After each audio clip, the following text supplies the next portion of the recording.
Prabhupada came to my home one day, which was just on the same street, just a little ways down, maybe 200 meters from his place, when he had a suitcase, and it was about 7 o'clock in the morning.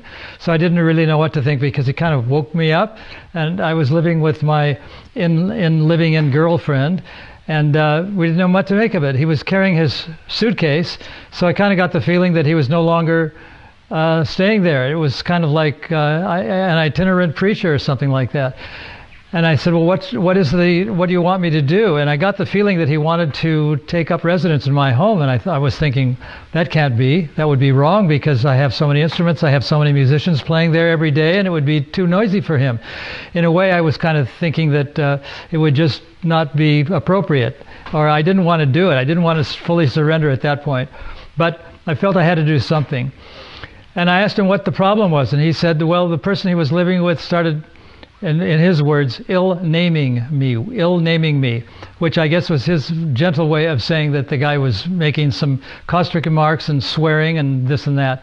And I thought, well, so what? So what's the big deal? I mean, the guy's only about 18 years old, and so a little bit of swearing and a little bit of caustic behavior is not so surprisable. But anyway, I kind of I dismissed it as being not a very important thing, and I thought, well, maybe he should even go back there.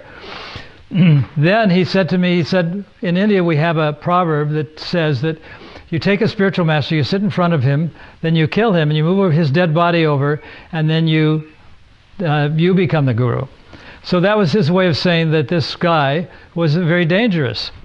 And I thought, well, how can that be possible? He seemed like a pretty good, innocent guy, a young guy, and how could he be capable of something like murder?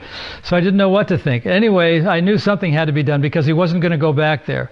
So I contacted a friend of mine who also lived in a loft about 4 streets down on Center Street in Lower Manhattan, and that's where Prabhupada stayed for a few days until the next time I thought I was arranging for another place for him. Hare Krishna.